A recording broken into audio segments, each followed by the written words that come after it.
Welcome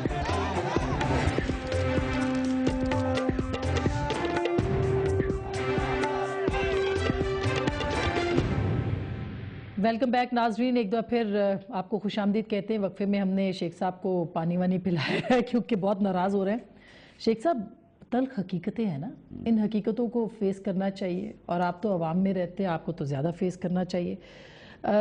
کیا کہہ رہے ہیں کہ لوگ کہہ رہے ہیں آپ ستاروں کا حال بتاتے تھے اور بتاتے ہیں، اور آپ کا اپنا ستارہ گردش میں، انتخابات کے بارے میں کیا کہیں گے آپ؟ دیکھیں، دو چیزیں ہیں۔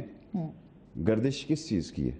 انسان تو کبھی مطمئن نہیں ہوتا نا۔ میں بانس پہ بھی چڑھ جاؤں تو کہوں کہ میں ابھی میرے میں اللہ کا فضل ہے، شاید میں تمام لیڈروں سے زیادہ سننے جانے والا انسان ہوں، اور انشاءاللہ تعالیٰ جب الیکشن آئیں گے تو میں ثابت کروں گا کہ ابھی میرے رنگ پسٹن نہیں بیٹھے ہوئے، میرے پلگوں میں کچرا نہیں پھنسا ہوا۔ اللہ نے مجھے وہ للکار اور دبدبہ اور جوش دیا ہوا ہے کہ میں آگ لگا دوں گا جس حلقے میں جاؤں گا انشاءاللہ، اگر زندہ رہا۔ اگر مر گیا تو قوم مجھے معاف کرے۔ سو یہ کہنا، میں نے کچھ شوگر ملیں نہیں بنائی ہوئی ہیں، ٹھیک ہے؟ میں اس ملک کی سیاست میں غریب آدمی کا رول دیکھنا چاہتا ہوں، اور جو کچھ میں نے کہا، وہ جو کچھ اپنے علاقے حلقے میں کام کیا، کسی مائی کے لال میں جرت نہیں ہے کہ 60 تعلیمی ادارے بنائے۔ جہاں میں ایکسپریس وے چھوڑ کے گیا ہوں وہیں پڑا ہے، نئے نئے جگہوں پہ پیسے لگا رہے ہیں۔ جہاں اسپتال چھوڑ کے گئے ہوں ایک اینٹ نہیں لگائی لوگوں نے۔ تو پھر یہ فیس بک پہ سوال پوچھے لوگ آپ سے پنڈی کے ناراض کیوں ہیں؟ کوئی ناراض، دیکھیں سارے لوگ تو مجھ سے مطمئن نہیں ہو سکتے نا۔ دیکھیں آف کورس پنڈی ایک اربن ایریا ہے، اس میں نون کے لوگ ہیں، اس میں پیپلز پارٹی کے لوگ ہیں، اس میں اسلامسٹ گروپ ہے، بالکل، اور جتنا میرا گروپ ہے اللہ کے فضل سے اس میں اضافہ ہوا ہے۔ اگر الیکشن ہوئے تو میں بڑے مارجن سے انشاءاللہ 55 اور 56 دونوں جیتوں گا۔ اگر میں نے دونوں میں حصہ لیا دونوں اور جیتوں یہ گا۔ تحریک انصاف کے ساتھ آپ کھڑے ہوں گے یا کیا؟ کوشش تو میری یہی ہوگی، میرا خیال ہے کہ ہم مل کے کھڑے ہوں گے، اور لاہور میں بھی، کراچی میں بھی، اور جگہوں پہ بھی۔ الیکشن تو ہونا، الیکشن اناؤنس ہو۔ اس ملک میں ہمیشہ پہلے کٹا چھوڑ دیتے ہیں، کٹا کو۔ اور بابا اس ملک میں تو الیکشن کا مسئلہ کانسٹیٹیوشن ایفینیو میں دفن ہونے کے لیے ایک صدر صاحب کہہ رہے ہیں کہ نیا آرڈیننس آ رہا ہے جی کہ پہلے بلدیاتی الیکشن کراؤ۔ او بابا یہ اس ملک کے حالات ہیں، نئے صوبے بھی، نئے صوبے، اللہ آپ کا بھلا کرے۔ دیکھیں یہ وقت ہے نئے صوبے کا کٹا کھولنے کا۔ تو پھر کیوں کر دیکھیں یہ کیوں کر رہے ہیں، یہ ان کا ایجنڈا اور ہے۔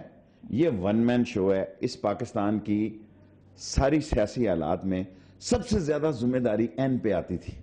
اس کو گنڈاسا لے کر نکلنا چاہیے تھا، نواز شریف کو نکلنا چاہیے تھا۔ دیکھیں آپ جب ایم کیو ایم نے آج اچھی بات کی ہے، I appreciate MQM.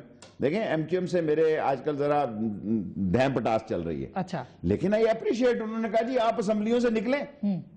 دیکھیں مر تو لوگ رہے ہیں، اس کے لیے ہم نہ ٹی اے ڈی اے چھوڑنے کے لیے تیار ہیں نہ ڈیولپمنٹ۔ ایم کیو ایم تو اسمبلی میں بیٹھی ہوئی ہے، وہ نون لیگ کو کیسے وہ کہہ رہے ہیں کہ آپ دونوں نکلیں، ہم نکلتے ہیں۔ مجھے خود بابر غوری نے کہا، میں نے اس سے پوچھا یہ خبر لگی ہے بھائی؟ انہوں نے کہا بالکل ٹھیک ہے۔ دیکھیں ان کو بھی جب وہ نکلے 3 روپے کے آئل پہ، کاف اندر چلی گئی، ان کا سارا پریشر ہی، ان کا سارا مزاق کرکرا کر دیا۔ مگر آپ یہ کہہ رہے ہیں کہ الیکشن اگر ہو گئے تو یہ اگر والی بات کیوں ہو رہی ہے؟ ابھی تو نگران سیٹ اپ سنا ہے، وہ وسیم سجاد صاحب کا بھی نام آ رہا ہے کہ ان کو بھی شاید نگران وزیر اعظم کے لیے، اور بھی 2-3 نام ہیں، آسمہ صاحبہ کا ہے، آسمہ جہانگیر کا۔ تو پھر اگر اتنی باتیں طے ہو رہی ہیں تو پھر الیکشن نہ ہونے کا کیا جواز ہے؟ دیکھیں اس ملک میں کوئی آدمی یہ نہیں کہہ سکتا کہ جو چیز نظر آ رہی ہے وہ حقیقت پہ مبنی ہے۔ قانون آئین یہ کہتا ہے کہ پھر تو 10-12 ہفتوں کی کھیل ہے۔ یہ 10-12 ہفتوں میں جو نئے صوبوں کا کٹا کھلنے جا رہا ہے، یہ 10-12 صوبوں میں جو نگران حکومت آنی ہے، صوبوں میں نگران حکومت آنی ہے، صوبوں میں جو لوٹ مار شروع ہو گئی ہے۔ دیکھیں اس نگران حکومت کے دور سے پہلے اس ملک کی اکانومی کا ستیہ ناش ہونے جا رہا ہے۔ ٹھیکیدار کو ٹھیکہ ویسے دیا جا رہا ہے، بغیر مقابلے کے لوگوں کو پیسے دیے جا رہے ہیں۔